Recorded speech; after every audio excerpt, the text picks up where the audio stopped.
Hey, my name is Ludas, I'm a product designer, but I love illustration, and in this video I'm going to be showing you how to create beautiful vector illustrations in Figma. Figma is mostly known to be a powerful user interface design tool. It's also known for its prototyping and collaboration capabilities. This tool is available on Windows, Mac, and even in your browser. And the best part about it is that it's got a free plan with most of the features available for a limited amount of time. I've noticed quite a few illustrators and designers switching from Adobe Illustrator to Figma, and they're using it as their main illustration tool.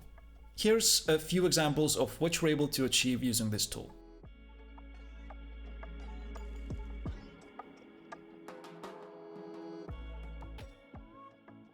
I'm going to create an illustration for a real-life scenario, meaning that I'll take a product that already exists and I'm going to create a piece that could be used within that product straight away. All that in the hopes to show you that the capabilities for illustration in Figma are great, and hopefully I'll inspire you to try to make one as well.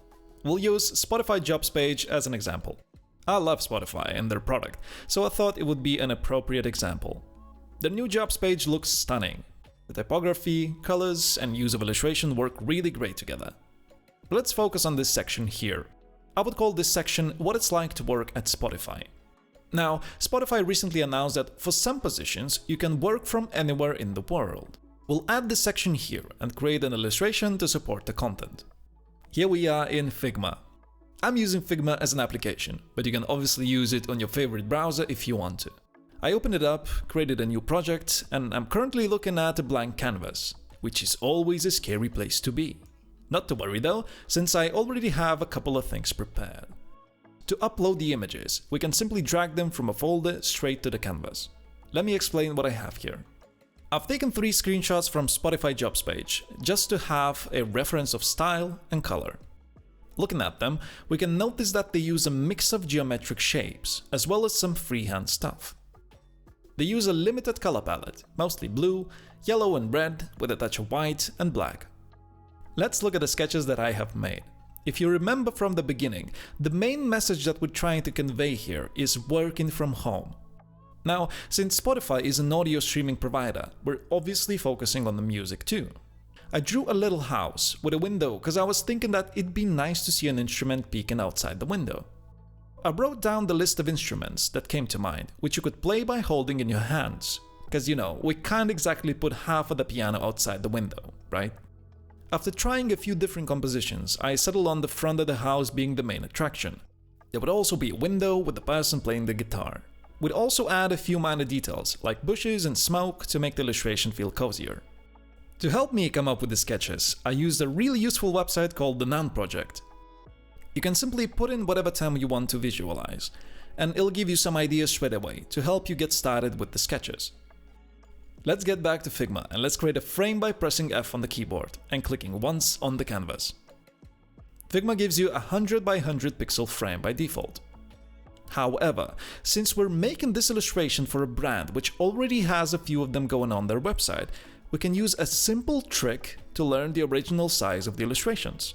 We can do that by simply going over to the website, clicking the right mouse button and selecting Inspect. In the developer tools, we can see that this image is currently being displayed at 413 by 413 pixels. However, the original size is 150 by 150 pixels, but it's scaled up via code. Let's go back to Figma and adjust the size of the frame. Before we start with the shapes, let's pick the colors from the existing illustrations for easier use. I pressed O on the keyboard for the ellipse tool and drew a circle by holding Shift. To duplicate the shape, you can hold Option on Mac or Alt on PC and drag the shape to whichever direction. And then, to repeat the same action again, just press Command or Ctrl D until we have 5 ovals on the canvas. You can press I on the keyboard to select the color picker tool and grab the colors from the existing images.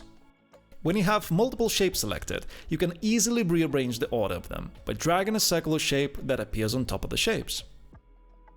Another thing that we'll do is we're going to save this color palette to our Styles panel. To do that, select the color you want to save, click on the 4 dots icon and then the plus icon. We have an option to name these colors instead of having the hex code. For the sake of time, we're going to keep the existing names. Why is this useful? Well, say we have multiple illustrations already made, and we decide to change one of the colors on all of them. We can do that by selecting a particular color in the Styles panel and altering the color. I'm going to show you the effect of that when we finish this illustration.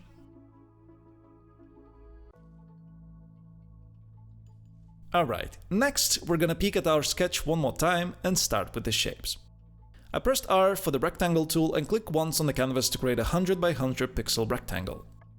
We're gonna resize it and give it a yellow color. This is gonna be the front of the house. Now, we obviously need a little pointy end at the top. To achieve that, we can double-click the shape or press Enter to access Vector Edit mode.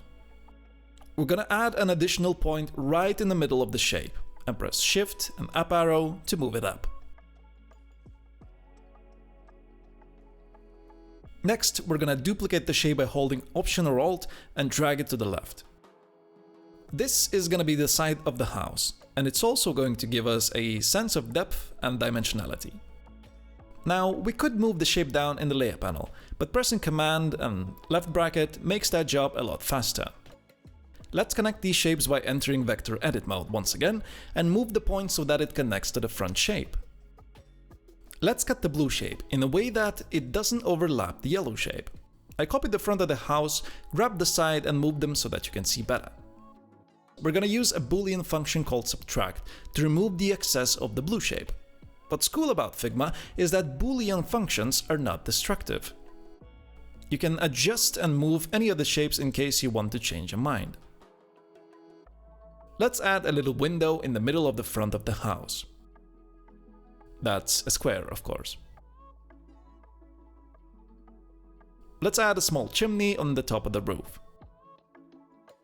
We can hide it behind the building. Now, to add to the home-like feeling, let's add a bit of smoke that's coming out of the chimney. To do that, we can press P on the keyboard and start clicking and dragging to make the lines curved. When I use the pen tool, I always follow a rule. The fewer lines, the smoother the shape is going to be. We can adjust the handles to change the curvature later and move the points around to achieve the desired results.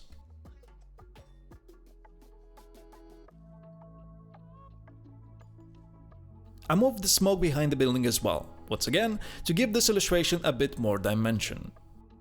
Once we're happy with the shape, we can focus on the main attraction, the guitar. I drew another line using the pen tool and gave it a 7-pixel stroke. Now we can right-click with the shape selected and press Outline the shape. It allows us to work with the vector points to make one of the ends of guitar neck a bit more narrow. When it comes to the headstock, we could create a separate shape, but Figma allows us to use their vector networks and just add additional points to the shape that we already have. We can use the Paint Bucket tool, available only in Vector Edit mode, and color the headstock. We can grab these points to connect these two subshapes and move it to make adjustments to either side of the guitar neck. Next, let's make the body of the guitar. It's gonna be a funky shape, since in my mind at least, it's an electric guitar. We don't have to worry about guitar body being outside the window, because we can use another feature called masking. I selected the window and copied and pasted in place. To mask the body, select the body shape that you want to mask and the background, and click Mask. And remember, the mask shape that's going to disappear is always placed at the bottom.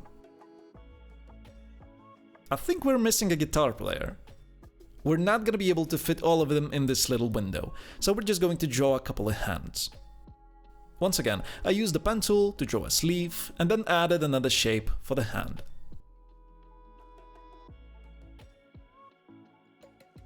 For the next hand, I drew another shape coming from the bottom of the guitar and added another sleeve going all the way from top left corner of the window.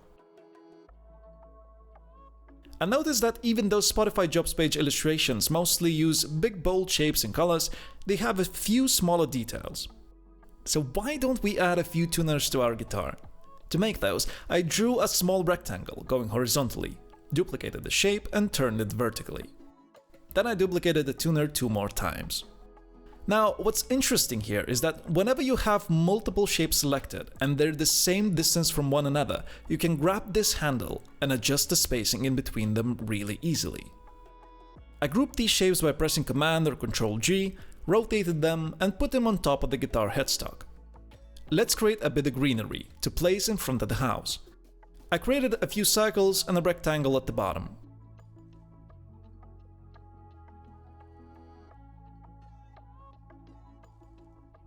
First, I united the circles by selecting Unite Boolean, and then I selected the newly made shape and the rectangle, and used another boolean called subtract. Remember, for the subtract boolean, whichever shape is on top is gonna make a cut to the shape on the bottom. Now, the shape is looking pretty geometric, so we can make a few adjustments to make it feel more organic. Let's round up the corners of the bush shape. We can move these shapes around to achieve different effects really quickly. Figma also allows you to use a sweep tool for the circle, which makes a circle kind of look like a pie chart. Since this shape is part of a united shape and also has rounded corners, we can see pretty interesting things going on when we adjust the angle. Enough playing around, we're gonna keep the shape as is and scale it up. Notice how I'm using a scale tool, which you can access by pressing K on the keyboard. By using the scale tool, I'm scaling the corner radius up, together with the size of the shape. For the final details, we'll add a little star that seems to be in every other illustration in this set. Let's choose the star tool and adjust the amount of points that the star has. We'll also decrease the ratio so that the star is more pointy. Let's outline the shape and move a few points around so that the star is more organic. We'll round up the corners, scale it down, and place it next to the guitar as well as the house.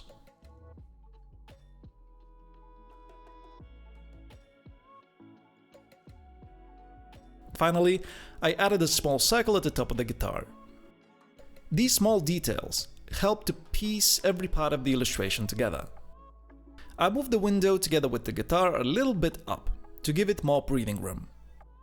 You'll also notice that the illustration doesn't take up the whole frame. I don't exactly know why Spotify illustrators did it for their illustrations, but we're gonna keep it the same way. As promised, I'll show you why saving colors in the color styles panel is useful. Let's adjust the color red, for example. As you can see, every color red adjusts to the change. If we have a big illustration library and decide to change the color palette, we can do that in a few seconds. Let's see our final illustration in context. I placed the illustration together with the new title to see how it looks.